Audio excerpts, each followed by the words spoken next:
graça, paz e alegria.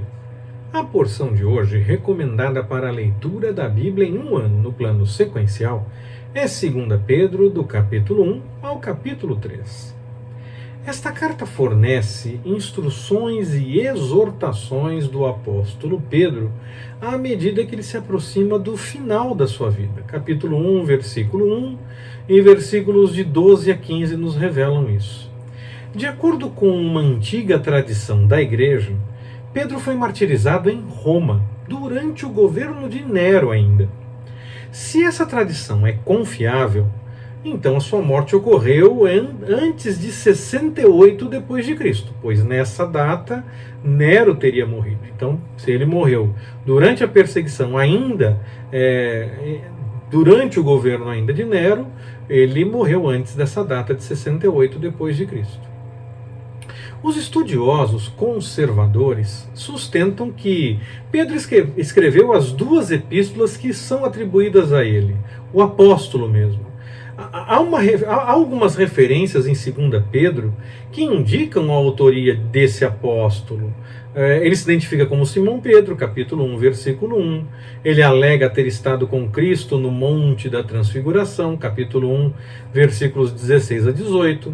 Ele tinha escrito uma carta anterior às pessoas a quem 2 Pedro é dirigida, capítulo 3, versículo 1, e ele usa várias palavras e frases semelhantes às que encontramos em 1 Pedro. Mostra aí o mesmo jeitão nas duas cartas. Esses fatores apontam Pedro como autor genuíno, tanto de 1 Pedro como de 2 Pedro. Enquanto 1 Pedro estimula os cristãos a encararem a oposição do mundo, dando testemunho de uma vida realmente transformada, que busca as coisas de acordo com a vontade do Senhor, 2 Pedro adverte aos cristãos para que tomem cuidado com os falsos mestres dentro da comunhão da igreja, da reunião dos cristãos, que isso levaria à apostasia se não tomasse cuidado com os hereges, com os falsos mestres, com aqueles que tinham alguma pregação minimamente de acordo com a palavra, mas que no fim acabavam se afastando muito, iam no caminho das heresias, diziam coisas que pareciam agradáveis às pessoas, pareciam fazer sentido, mas se confrontadas com a palavra realmente, acabavam se afastando do que a palavra dizia. Ele não julga esses falsos mestres, antes ele observa os frutos de uma pregação por parte desses que não tem confirmação da palavra, não está fundamentado na palavra. Como eu disse, talvez algumas coisas sim, um ponto de partida, um versículo isolado, mas eles eram hereges. Se eles eram assim, eles não seguiam corretamente todos os ensinamentos. Um versículo só pode provar muita coisa. É necessário ter discernimento do Espírito e a coerência com o texto como um todo. A fidelidade à doutrina apostólica é a principal preocupação de Pedro nessa carta. Ele mostra isso no capítulo 1, versículos de 12 a 16, no capítulo 3, versículos 1 e 2, e também no capítulo 3, versículos 15 e 16. Os mestres heréticos, advertia Pedro, eles vão aparecer, capítulo 2, versículo 1 e 2. E, na verdade, eles já estariam atuando, pelo que nós lemos no capítulo 2, versículos de 12 a 22. Quando ele fala que iriam aparecer, haveria um aumento. Teria que ter mais cuidado, observar melhor, com mais cuidado, para que pudesse confirmar se realmente as coisas faladas tinham coerência com a palavra, ou se são versículos isolados, ou até mesmo coisas que parecem boas, parecem certas, parecem fazer sentido, mas que no fim acabam se afastando do que a palavra realmente orienta. Esses falsos profetas, Pedro alerta que eles negam ao Senhor Jesus.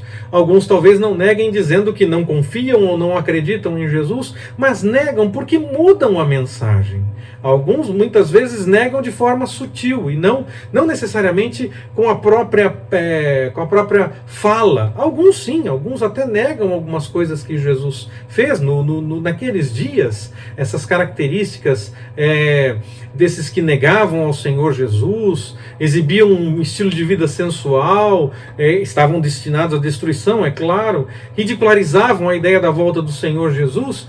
Esses ensinamentos pareciam características da heresia conhecida como gnosticismo naqueles dias. Ela se desenvolveu mais no segundo século, é verdade, mas já tinha algumas raízes, já havia algumas pessoas começando a falar as coisas que depois ganharam mais força, já no primeiro século, e muita coisa surgiu dentro do cristianismo.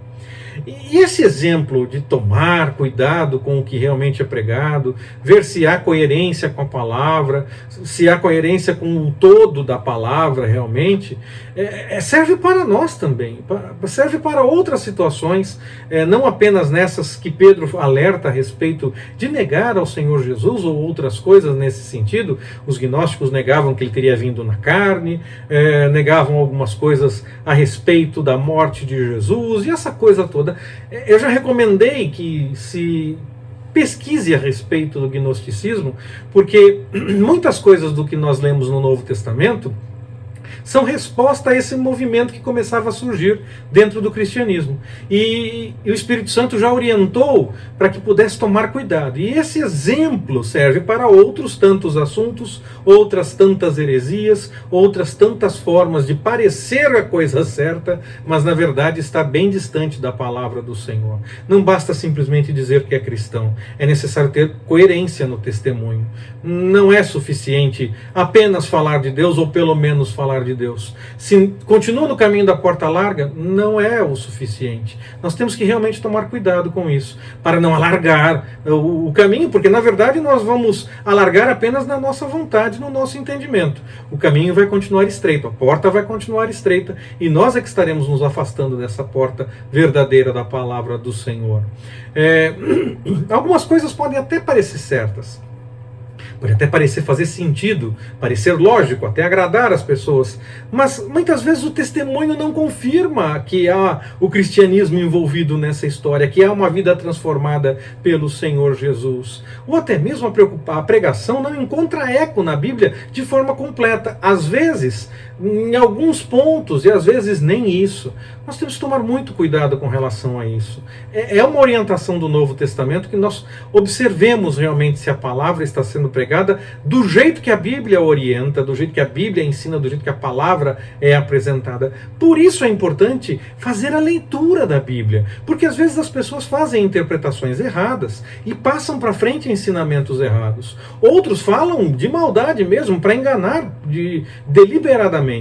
Mas há outros que apenas entenderam alguma coisa de forma equivocada e acabam se afastando da mensagem da palavra. É necessário buscar orientação do Espírito, conhecer realmente o que o texto nos diz e praticar a verdade da palavra, porque é com esse texto que o Senhor tem compromisso e não com as interpretações que são feitas.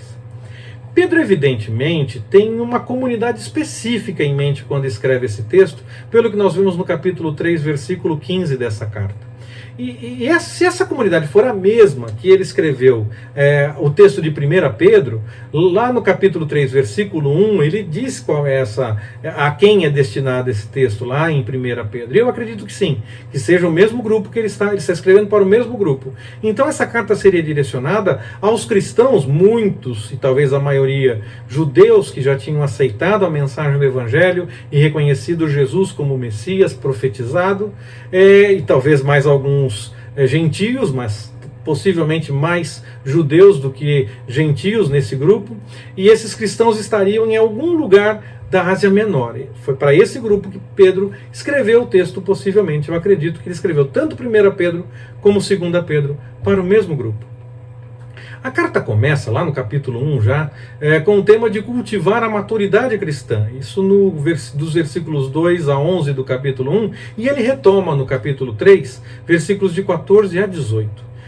O conhecimento, a gnose de fato, em Pedro é mais que mera percepção intelectual, capacidade de desenvolvimento, de raciocínio, de ligar os pontos e fazer uma boa interpretação. Esse conhecimento, essa verdadeira gnose, o verdadeiro conhecimento, é uma experiência de Deus através de Jesus Cristo que resulta na transformação moral da pessoa. Capítulo 1, versículos 2 e 3, ele repete depois no capítulo 2, versículo 20. Esse é o verdadeiro conhecimento. Essa é a verdadeira gnose, não a da heresia. Essa gnose combate a influência da gnose herética, do gnosticismo daqueles dias e qualquer outra base herética que possa aparecer nos nossos dias. Quando nós realmente buscamos, com uma vida transformada pelo Senhor, buscamos as coisas do Senhor, nós podemos sim combater essas coisas que aparecem e que até parecem fazer sentido, mas que na verdade se afastam do que a palavra realmente orienta. A base para o conhecimento, para essa gnose verdadeira, direcionada pelo Espírito Santo, permitindo o discernimento de todas as coisas, a base para isso são as Escrituras, as chamadas profecias. Lá no capítulo 1, versículos 19 a 21, Pedro trata a respeito disso, e ele também avança para além dessa questão da profecia, que seria os profetas, Moisés, a lei, os salmos, o Antigo Testamento como nós conhecemos. Pedro também avança para a doutrina apostólica como base para entender melhor as coisas de acordo com a vontade do Senhor. Porque já começava a tomar corpo essa doutrina apostólica que segue até os nossos dias. Os textos do Novo Testamento já estavam circulando com mais frequência, já havia essa interpretação do Antigo Testamento com base na revelação de Jesus, buscando entender melhor essas coisas todas do Antigo Testamento. Já havia um corpo de doutrinas, digamos assim, que nascia com os apóstolos e que estava sendo passada para os cristãos daquele dia. Nós vemos no capítulo 3, versículo 1 e 2, e no capítulo 3 ainda, versículos 15 e 16, que Pedro também faz menção dessa questão da doutrina apostólica. No capítulo 2, Pedro fornece uma descrição mais longa dessa advertência contra os falsos mestres. Vale a pena ver os detalhes que ele apresenta ali. Aparentemente, em algum momento, esses falsos mestres teriam escapado, sim, das corrupções do mundo pelo conhecimento do Senhor e Salvador Jesus Cristo. Capítulo 2, versículo 20. Mais uma vez, a exemplo do que nós vimos em Hebreus, a Bíblia contraria a tese de muitos que parece fazer sentido, que, na verdade, quem já experimentou a salvação acaba não se afastando mais dela. Se se afastou é porque não experimentou. Na verdade, a Bíblia revela que é possível, sim, conhecer a verdade, ser liberto por essa verdade e acabar se afastando dela, preferindo as coisas do mundo, ou indo pelo caminho da heresia, da interpretação equivocada, do caminho errado. A Bíblia mostra que isso é possível. E eu fico, então, com o que a Bíblia diz, por mais que pareça fazer sentido qualquer ensinamento que seja apresentado no sentido de dizer, mas quem já experimentou o bom não vai querer algo ruim.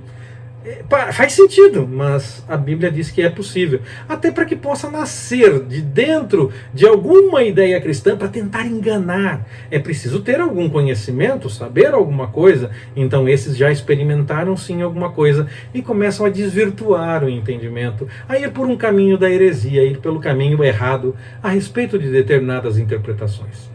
O último capítulo de 2 Pedro enfatiza a segunda vinda de Cristo, que é objeto de ataque por parte de zombadores, que não acreditam, que acham que a história é um pouco diferente. E ele explica, inclusive, por que essa esperança ainda não foi realizada. Ele também garante que o cumprimento dessa promessa da volta do Senhor Jesus é uma realidade, vai acontecer. E ele ensina que a expectativa pela volta de Jesus deveria motivar os cristãos a um comportamento verdadeiramente piedoso, para viver de acordo com o que a palavra realmente orienta. Que é um chamado claro para todos nós, ainda nos nossos dias também, tanto para os dias que Pedro escreveu, como para todos os cristãos ao longo da história. Então serve para nós também. É um chamado para que tenhamos a esperança na volta de Cristo e vivamos sim de acordo com a vontade do Senhor, para sinalizar que aguardamos por isso e para que possamos estar com Ele, por vivermos de acordo com a vontade do Senhor desde já. Que nós possamos então pregar e testemunhar a verdade da palavra do Senhor num mundo que até quer coisas boas, mas mais do que parece mais agradável. As pessoas até querem o certo, querem coisas boas, mas querem que o certo seja a vontade delas. Querem que o certo seja aquilo que pareça mais agradável a elas. Quando, na verdade, a real mensagem do Evangelho é que a verdade liberta, a verdade transforma, modifica, liberta até mesmo dessas vontades pessoais, desses desejos pessoais, daquilo que parece mais agradável. No Senhor, nós somos chamados a abrir mão do que parece certo, do que parece fazer sentido, do que parece mais agradável para nós, para que nós possamos experimentar, sim, o melhor do que aquilo que a nós parece muito bom, nós vamos experimentar da parte do Senhor, quando nós abrirmos mão daquilo que realmente parece mais agradável. Quando deixarmos isso de lado e buscarmos a vontade do Senhor, nós vamos experimentar o melhor de verdade. Que o Senhor nos abençoe. Forte abraço, até mais, permitindo o Senhor.